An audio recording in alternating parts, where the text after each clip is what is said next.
ಮಾಡೋದಿಲ್ರಿ ಒಂದ್ಸರಿ ಹಬ್ಬ ಅಂದ್ರೆ ಮತ್ತೆ 2 ಸಲ ಸ್ನಾನ ಮಾಡೋದು ಅನ್ಕೊಡ್ರಿ. ಅದು OCD ಕಾಯಿಲೆ ಇರ್ತಕ್ಕಂಥ ವ್ಯಕ್ತಿ ಪೂರ್ತಿ ಸ್ನಾನ ಮಾಡ್ತಾನೆ ಇರ್ತಾನೆ. ನಾವು ಎಷ್ಟರ ಕೈ ತೊಳಬಹುದು, ಒಂದ್ಸರಿ ಇರ್ತದೆ 2 ಸರಿ ಕೈ ತೊಳಿತೀವಿ. OCD ಇರ್ತಕ್ಕಂಥ ಕಾಯಿಲೆ ಇರ್ತಕ್ಕಂಥ ವ್ಯಕ್ತಿ ಕೈ ತೊಳಿತಾನೆ ಇರ್ತಾನೆ. ರೂಮ್ ಮನೆ ಮೇಲೆ ಸಿಂಟೆಕ್ಸ್ ಏನಿರ್ತಲ್ಲ ಅದು ಖಾಲಿ ಆಗೋವರೆಗೂ ಸಮಾಧಾನ ಇಲ್ಲ, ಸ್ನಾನ ಮಾಡ್ತಾನೆ ಇರ್ತಾನೆ. ಅದು ಅಬ್ಸೆಸಿವ್ ಕಂಪಲ್ಸಿವ್ ಡಿಸಾರ್ಡರ್ ಅಂತ ಕರಿತೀವಿ, OCD ಅಂತ ಕರಿತೀವಿ. ಸೊ ಆತರ ಸಿಂಟಮ್ಸ್ ಗಳು ಇರ್ತವೆ ನಮ್ಮ ಸುತ್ತಮುತ್ತ. ಬಟ್ ನಮಗೆ ಅದೊಂದು ಕಾಯಿಲೆ ಅಂತ ಅನ್ಸಲ್ಲ ನಮ್ಗೆ. ಯಾರು ಹುಚ್ಚಾಗ್ಬಿಟ್ಟ ನಾನು ಅದಕ್ಕೆ ನಂಗೆ ಮಾಡ್ತಿರ್ತೇನೆ ಅಂತ ನಾವು ಅನ್ಕೊಳ್ತೀವಿ ಅಷ್ಟೇ. ಅದೊಂಥರ ಡಿಸೀಸ್, ಹೌದಾ, ಕಾಯಿಲೆ. ಅದಕ್ಕೂ ಒಂಥರ ಚಿಕಿತ್ಸೆ ಇದೆ, ಅದಕ್ಕೂ ಕೂಡ ಟ್ಯಾಬ್ಲೆಟ್ಸ್ ಇದಾವೆ, ಅದಕ್ಕೂ ಕೂಡ ಕೌನ್ಸಿಲಿಂಗ್ ಮಾಡ್ತಾರೆ. ಸೊ ಅದರಿಂದ ಅದಕ್ಕೆ ನಾವು ಹೊರಗಡೆ ತರಬಹುದು. ಗೊತ್ತಾಯ್ತಲ್ರಿ? ಆಮೇಲೆ ADS ಅಂತ ಕರಿತೀವಿ, ಅಡಿಕ್ಷನ್ ಡಿಸಾರ್ಡರ್, ಹೌದಾ. ಕೆಲವೊಬ್ಬರು ಮನೆಯಲ್ಲಿ ಬಿಡಿ, ಸಿಗರೇಟು, ಆಮೇಲೆ ಡ್ರಿಂಕ್ಸ್ ಎಲ್ಲ ಮಾಡ್ತಾ ಇರ್ತಾರೆ, ಹೌದಾ. ಆ ತರ ಮಾಡ್ತಾ ಇದ್ದಾಗ ಅವ್ರಿಗೆ ಕೆಲವು ಸಿಂಪ್ಟಮ್ಸ್ ಗಳು ಕಾಣ್ತಾ ಇರ್ತವೆ. ವಿತರಣಾ ಸಿಂಪ್ಟಮ್ಸ್ ಅಂತ ಕರಿತೀವಿ ನಾವು, ವಾಪಸಾತಿ ಲಕ್ಷಣಗಳು. ಯಾರೊಬ್ರು ಅವ್ರ ಕಿವಿಯಲ್ಲಿ ಮಾತಾಡ್ದ ಹಾಗೆ,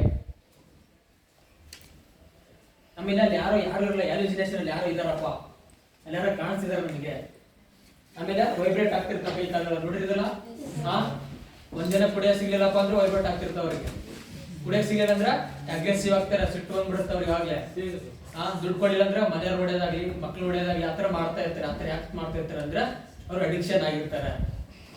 ಸೊ ಅದು ಮೆಂಟಲ್, ಮಾನಸಿಕ ಅಂದ್ರೆ ಮೆದುಳಿಗೆ ಸಂಬಂಧಪಟ್ಟ ಒಂದು ಕೆಲವು ಸಮಸ್ಯೆಗಳನ್ನು ಫೇಸ್ ಮಾಡ್ತಾ ಇರ್ತಾರೆ. ಸೊ ಅದರಿಂದ ಸ್ಟ್ರೋಕ್ ಆಗೋ ಚಾನ್ಸಸ್ ಇರುತ್ತೆ. ಗೊತ್ತಲ್ಲ ಯಾಕೆ ಸ್ಟ್ರೋಕ್ ಆಗುತ್ತೆ ಅಂತ ಹೇಳಿ? ಸೊ ಬೀಡಿ, ಸಿಗರೇಟ್ ಈ ತರ ಒಂದು ಆಲ್ಕೋಹಾಲ್ ಮಾಡೋದ್ರಿಂದ ಸ್ಟ್ರೋಕ್ ಆಗೋ ಚಾನ್ಸಸ್ ಬಹಳ ಇರುತ್ತೆ. ಒಂದಕ್ಕೊಂದು ಲಿಂಕ್ ಇರ್ತವೆ. ಸೊ ಅದರಿಂದ ನಾವು ಯಾವ ತರ ಹೊರಗಡೆ ಬರಬೇಕು, ಆತರ ಅವ್ರನ್ನ ಯಾವ ತರ ಹೊರಗಡೆ ತರಬೇಕು ಅನ್ನೋದ್ರ ಬಗ್ಗೆ ವಿಚಾರ ಮಾಡ್ಬೇಕಾಗುತ್ತೆ, ಹೌದಾ. ಸೊ ಹೆಲ್ಪ್ ಲೈನ್ ನಂಬರ್ ಅದೆಲ್ಲ ನೋಟ್ ಮಾಡ್ಕೊಡಲ್ರು, 14416 ನೋಟ್ ಮಾಡ್ಕೊಡಿ. ಕಾಣ್ತಾ ಇದೆಯಾ? ಒಬ್ಬ ವ್ಯಕ್ತಿ ಸ್ಮೋಕ್ ಮಾಡ್ತಾ ಇದ್ದಾನೆ, ಒಬ್ಬ ಹುಡುಗ ಓದ್ತಾ ಇದ್ದಾನೆ, ಹೌದಾ. ಆಮೇಲೆ ಒಬ್ಬ ವ್ಯಕ್ತಿ ಫೋನ್ ಮಾಡ್ತಾ ಇದ್ದಾನೆ, ಏನೋ ಟೆನ್ಷನ್, ಗಾಬರಿಯಲ್ಲಿ ಇದ್ದಾನೆ. ಒಬ್ಬ ಲೇಡೀಸ್ ಡಿಪ್ರೆಷನ್ ಇದ್ದಾರೆ, ವುಮೆನ್, ಹೌದಾ. ಆಮೇಲೆ ಫ್ಯಾಮಿಲಿ ಪ್ರಾಬ್ಲಮ್ಸ್ ಇದಾವೆ. ಸೊ ಇವರೆಲ್ಲರೂ ಕೂಡ ಈ ಒಂದು ನಂಬರ್ಗೆ 1441 ಕಾಲ್ ಮಾಡಿ ಆಪ್ತ ಸಮಾಲೋಚನೆ ಪಡ್ಕೊಳ್ಬಹುದು. ಸೊ ಯಾರ್ಯಾರು ಕಾಲ್ ಮಾಡ್ಬೋದು ಸರ್ ಅಂದ್ರೆ, ವ್ಯಥೆಗೆ ಒಳಪಟ್ಟವರು ಅಂತ ಕರಿತೀವಿ ನಾವು. ವ್ಯಥೆ ಅಂದ್ರೆ ಏನಂದ್ರೆ ದುಃಖ ಆಗುತ್ತಲ್ಲ, ಮನುಷ್ಯನ ಒಬ್ಬ ಭಾವನಾತ್ಮಕ ಜೀವ ಅಂತ ಕರಿತೀವಿ. ಭಾವನೆಗಳು ಇದಾವಲ್ರಿ, ಸುಖ ಆದಾಗ ಏನಾಗುತ್ತೆ, ನಗು ಬರುತ್ತಲ್ಲ, ಅದೇ ರೀತಿ ದುಃಖ ಆದಾಗ ಅಳು ಬರುತ್ತೆ ತಾನೆ. ಸೊ ಅದು ಕಾಮನ್. ಅದು ಇವಾಗ ಫಾರ್ ಎಕ್ಸಾಂಪಲ್ ಈ ಮನೇಲಿ ಯಾರು ಬೈದ್ರೆ ಎಷ್ಟು ದಿನ ಹೇಳ್ತೀರಿ ಹೇಳ್ರಿ ನೀವು? ಮ್ಯಾಕ್ಸಿಮಮ್ 1 ದಿನ, ಬೇಡ 2 ದಿನ. 3ನೇ ದಿನಕ್ಕೆ ನಾರ್ಮಲ್ ಆರಾಮಾಗಿ ಬಿಡ್ತೀವಲ್ಲ, ಆರಾಮ್ ಫ್ರೆಂಡ್ಸ್ ಹತ್ರ, ಸ್ಕೂಲಲ್ಲಿ ಆರಾಮಾಗಿ ಆಕ್ಟಿವ್ ಆಗಿರ್ತೀವಿ. ಆದರೆ ಡಿಪ್ರೆಷನ್ ಆದಂತ ವ್ಯಕ್ತಿಗಳು, ಕೆಲವು ಮಾನಸಿಕ ಸಮಸ್ಯೆಗಳಾದಂತ ವ್ಯಕ್ತಿಗಳು, ಅವರು ಅದರಿಂದ ಹೊರಗಡೆ ಬರಲ್ಲ. ತಿಂಗಳಾನುಗಟ್ಲೆ ಅಳ್ತಾನೆ ಇರ್ತಾರೆ, ತಿಂಗಳಾನುಗಟ್ಲೆ ಬೇಜಾರಲ್ಲೇ ಇರ್ತಾರೆ. ಗೊತ್ತಾಯ್ತಲ್ಲ? ಸೊ ಅದಕ್ಕೂ ಇದಕ್ಕೂ ಕಂಪ್ಯಾರಿಸನ್ ಹೇಳ್ತೀನಿ ನಾನು. ಆಮೇಲೆ ಯಾವುದೇ ಒಬ್ಬ ವ್ಯಕ್ತಿ 2 ವಾರ ಅಥವಾ ಅದಕ್ಕಿಂತ ಹೆಚ್ಚಿನ ಸಮಯ, 2 ವಾರ ಅಂದ್ರೆ ಒಂದು 15 ದಿನ ಅದೇ ರೀತಿ ಲೋ ಮೂಡಲ್ಲಿ ಇದ್ದಾನೆ, ಸೈಲೆಂಟ್ ಆಗಿದ್ದಾನೆ, ಒಬ್ಬನೇ ಕೂತ್ಕೊಳ್ತಿದ್ದಾನೆ, ಯಾರ ಹತ್ರ ಮಾತಾಡ್ತಿಲ್ಲ, ಒಬ್ಬೊಬ್ಬನೇ ಆಲೋಚನೆ ಮಾಡ್ತಿದ್ದಾನೆ ಅಂದ್ರೆ ಆ ವ್ಯಕ್ತಿ ಡಿಪ್ರೆಷನ್ ಆಗಿದೆ ಅಂತ ಅರ್ಥ, ಕೆಲವು ಸಿಂಪ್ಟಮ್ಸ್ ಇದೆ ಅಂತ ಅರ್ಥ. ಗೊತ್ತಾಯ್ತಲ್ಲ? ಆ ತರ ಯಾರಾದ್ರೂ ಇದ್ರೆ ಅವ್ರಿಗೆ ಒಂದು ಸೂಕ್ತದ ಆಪ್ತ ಸಮಾಲೋಚನೆ ಅವಶ್ಯಕತೆ ಇರುತ್ತೆ. ಯಾರಾದ್ರೂ ನಾವು ಅವ್ರನ್ನ ಮಾತಾಡ್ಬೇಕಾಗುತ್ತೆ, ಸೊ ಸಮಸ್ಯೆನ ಕೇಳ್ಕೋಬೇಕಾಗುತ್ತೆ, ಅವ್ರನ್ನ ಅದರಿಂದ ಹೊರಗಡೆ ತರಬೇಕಾಗುತ್ತೆ, ಹೌದಾ. ಆಮೇಲೆ ಎಕ್ಸಾಮ್ ಸ್ಟ್ರೆಸ್, ಪ್ರೆಷರ್ ಅಂತ ಕರೀತದ. ಕೆಲವು ಮಕ್ಕಳಿಗೆ ಪರೀಕ್ಷೆ ಬಂದ ಕೂಡ ಭಯ ಸ್ಟಾರ್ಟ್ ಆಗುತ್ತಲ್ಲ. ಸ್ಕೂಲಲ್ಲಿ ಹೇಳ್ತಾರೆ ಟೀಚರ್, ನಾಳೆ ಎಕ್ಸಾಮ್ ಇಡ್ತೀನಪ್ಪ, ಓದ್ಕೊಂಬರಿ ಅಂತ ಹೇಳ್ತಾರೆ. ಆಯ್ತಾ, 7 ಸ್ಟಾರ್ಟ್, ನಾಳೆ ಟೆಸ್ಟ್ ಐತೆ, ಎಕ್ಸಾಮ್ ಐತೆ, ಭಯ ಆಗುತ್ತಲ್ಲ, ಕಾಮನ್ ಅಲ್ಲ. ಆ ತರ ನಾವು ಮಕ್ಕಳು ನಿಮ್ಗೆ ಆ ತರ ಎನ್ಸಿದ್ರು ಕೂಡ ಈ ಒಂದು ನಂಬರ್ಗೆ ಕಾಲ್ ಮಾಡಿ ನೀವು ಆಪ್ತ ಸಮಾಲೋಚನೆ ಪಡ್ಕೊಳ್ಬಹುದು. ನಾನು ಈ ತರ ಒಂದು ಎಕ್ಸಾಮ್ ಅಂದ್ಕೊಳ್ಳಿ ಭಯ ಸ್ಟಾರ್ಟ್ ಆಗುತ್ತೆ, ಏನೋ ಓದ್ಕೋಬೇಕು ಅಂದ್ಕೊಂಡು ಭಯ ಸ್ಟಾರ್ಟ್ ಆಗುತ್ತೆ, ಯಾರಾದ್ರೂ ಏನು ಕೇಳ್ಬಿಟ್ರೆ ಭಯ ಸ್ಟಾರ್ಟ್ ಆಗುತ್ತೆ, ಹೌದಾ. ಇವ್ ನೋಡ್ರಿ, ಅಲ್ಲಿ ಕುತ್ಕೊಂಡು ನಾವು 10 ಮಾತಾಡ್ತೀವಲ್ವಾ, ಇಲ್ಲಿ ಬಂದು ಮಾತಾಡಕ್ಕಾಗುತ್ತಾ? ಆಗಲ್ಲ. ಫಿಯರ್ ಅಂತ ಕರಿತೀವಿ ನಾವು. ಅವಾಗ ಯಾಕೆ ಕೇಳಿದ್ನಲ್ಲ, ಅದ್ರಲ್ಲಿ ಫೋಬಿಯಾ ಅಂತ ಬರುತ್ತೆ. ಫೋಬಿಯಾ ಅಂದ್ರೆ ಭಯ. ಅದ್ರಲ್ಲಿ ಕೆಲವು ಟೈಪ್ಸ್ ಆಫ್ ಫೋಬಿಯಾ ಇದಾವೆ. ವಾಟರ್ ಫೋಬಿಯಾ ಅಂತ ಕರಿತೀವಿ, ಕೆಲವು ನೀರು ಕಂಡ್ರೆ ಭಯ ಆಗ್ತಿರುತ್ತೆ. ಫೈರ್ ಫೋಬಿಯಾ ಅಂತ ಕರಿತೀವಿ, ಕೆಲವರಿಗೆ ಬೆಂಕಿ ಕಂಡ್ರೆ ಭಯ ಆಗ್ತಿರುತ್ತೆ, ಹೌದಾ. ಅಗರ್ಫೋಬಿಯಾ ಅಂತ ಕರಿತೀವಿ.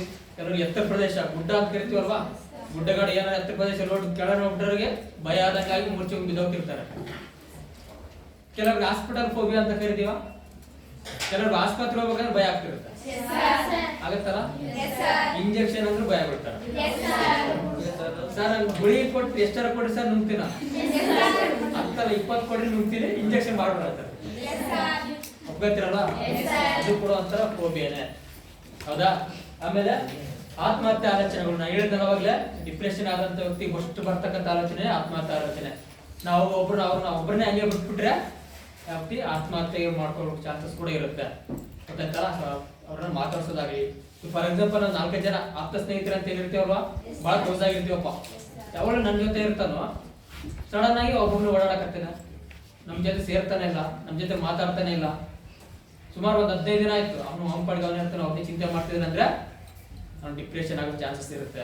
ಅವಾಗ ನೀವೇನ್ ಮಾಡ್ಬೇಕು, ಅವ್ರನ್ನ ಒಬ್ಬರನ್ನೇ ಬಿಡದ ಹಾಗೆ ಮಾತಾಡ್ಸ್ಕೊಂಡು ನಿಮ್ ಜೊತೆ ಸೇರಿಸ್ಕೊಂಡು ಅವ್ರಿಗೆ ಆ ಥರ ಆಲೋಚನೆ ಬರ್ದಂಗೆ ನೀವು ನೋಡ್ಕೋಬೇಕಾಗುತ್ತೆ, ಹೌದಲ್ವಾ? ಆಮೇಲೆ ಮಾದಕ ವಸ್ತು, ನಾವು ಹೇಳಿದ್ನಲ್ಲ ಅಡಿಕ್ಷನ್ ಅಂತ ಹೇಳಿ, ಬಿಡಿ ಸಿಗರೇಟ್. ಇವತ್ತು ಅವಾಗ ಹೇಳ್ತೀವಿ ದೊಡ್ಡವರೆಲ್ಲ ಅಡಿಕ್ಷನ್ ಅಪ್ಪ, ದೊಡ್ಡವರೆಲ್ಲ ಈ ತರ ಕೆಟ್ಟ ಚಟ ಮಾಡ್ತೀರ ಅನ್ಕೋಬೋದಿತ್ತು. ಇವತ್ತು ಹೈಸ್ಕೂಲ್ ಮಕ್ಕಳು ಕೂಡ ಅವತ್ತೊಂದು ಚಟಕ್ಕೆ ಬಲಿಯಾಗ್ತಾ ಇದ್ದಾರೆ. ನಿಜ ಇದೊಂದ ಕೆಲವು ಅಡ್ವರ್ಟೈಸ್ಮೆಂಟ್ ಆಗಲಿ, ಕೆಲವು ಹೀರೋಗಳು ಏನೋ ಹೀರೋ ಅದ ಮಾಡ್ತಿದ್ದಾನಪ್ಪ, ಹೀರೋ ಇದು ಮಾಡ್ತಿದ್ದಾನೆ ಅಂತೇಳಿ ಕೆಲವು ಮಕ್ಕಳು ಕೂಡ ಒಂಥರ ಗುಟ್ಕಾ ಆಗಿರ್ಬೋದು, ಈ ತರ ಒಂದು ಚಟಕ್ಕೆ ಬಲಿ ಆಗ್ತಾರೆ, ಅದು ತಪ್ಪು, ಗೊತ್ತಾಯ್ತಾ?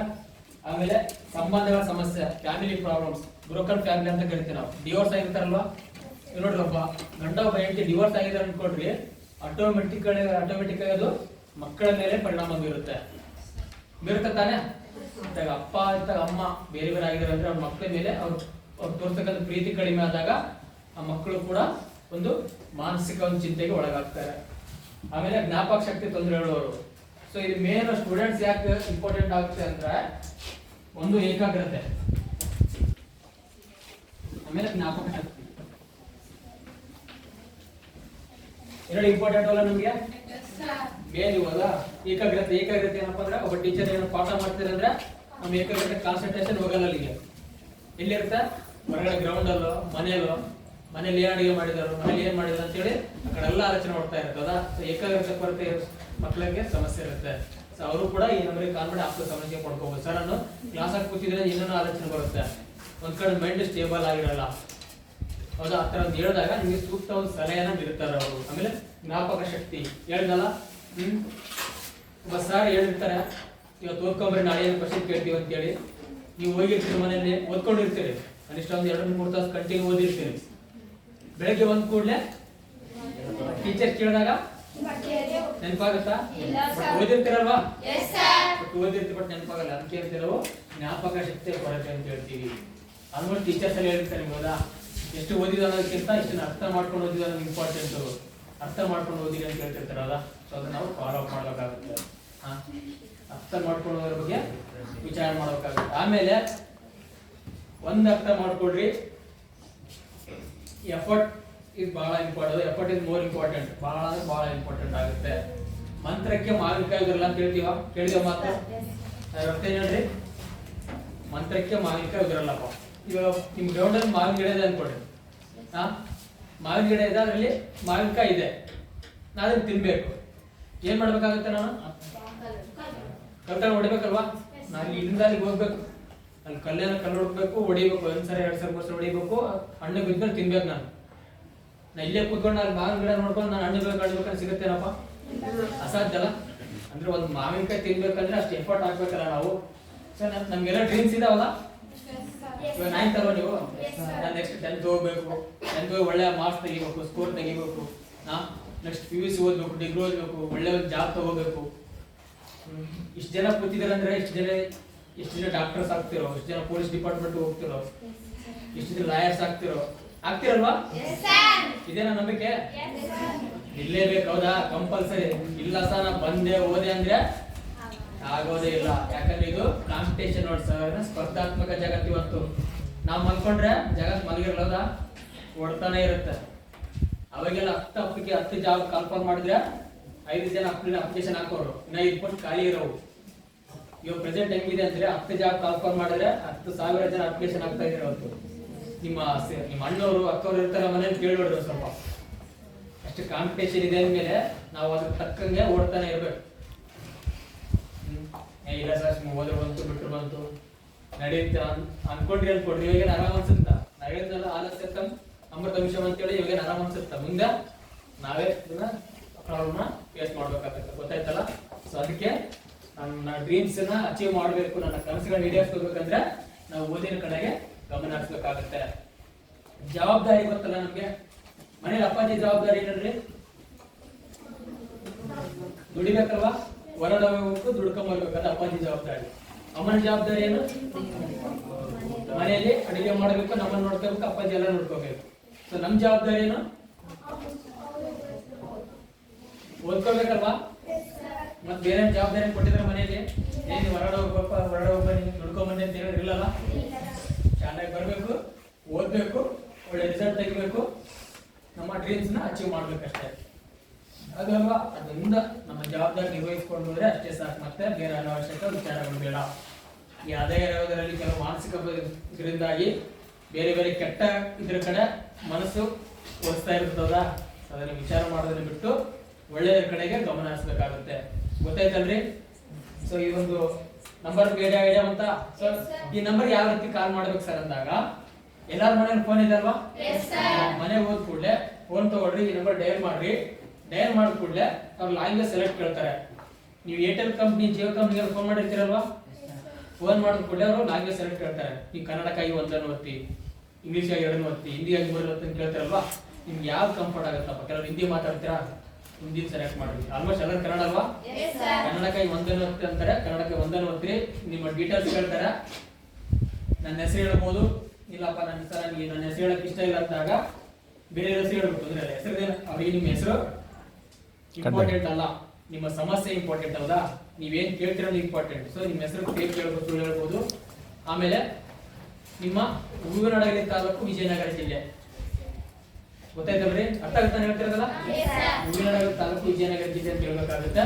ಆಮೇಲೆ ನಿಮ್ಗೆ ಏನ್ ಸಮಸ್ಯೆ ಇದೆ ಸರ್? ಏಕಾಗ್ರತೆ ಬರ್ತಾ ಇಲ್ಲ, ಕೂತ್ಕೊಂಡಲ್ಲೇ ನನಗೆ ಕೂತ್ಕೊಳ್ಳೋ ವಿಚಾರಗಳು ಬೇರೆ ಕಡೆ ಎಲ್ಲ ಆಲೋಚನೆ ಹೋಗ್ತಾ ಇದ್ದಾವೆ ಅಂದ್ರೆ ಕೇಳ್ಬೋದು. ಸೊ ಅದಕ್ಕೆ ಏನ್ ಮಾಡ್ಬೇಕಂದ್ರೆ ಸರಿಯಾದ ರೀತಿ ಆಪ್ತ ಸಂರಚನೆ ನೀಡ್ತಾರೆ, ಸಲಹೆಗಳನ್ನು ನೀಡ್ತಾರೆ, ಏನ್ ಮಾಡ್ಬೇಕು ನೀವು ಅಂತಾನು ಹೇಳ್ತಾರೆ. ಅಂದ್ರೆ ಜ್ಞಾಪಕ ಶಕ್ತಿ. ಸೊ ಓದ್ಕೊಳ್ಳೋದು ನೆನ್ಪುಳಿತಿಲ್ಲ, ಸೇವ್ ಆಗ್ತಿಲ್ಲ ಅಂದಾಗ ಅದನ್ನು ಕೂಡ ನೀವು ಕೇಳ್ಬೇಕಾಗುತ್ತೆ. ಹೌದಾ? ಲಾಸ್ಟ್ ಒಂದು ಮಾರಲ್ ಸ್ಟೋರಿ ಹೇಳ್ತೀನಿ, ನೀತಿಕತೆ. ಹೌದಾ? ಹೇಳ್ಬೋದಾ?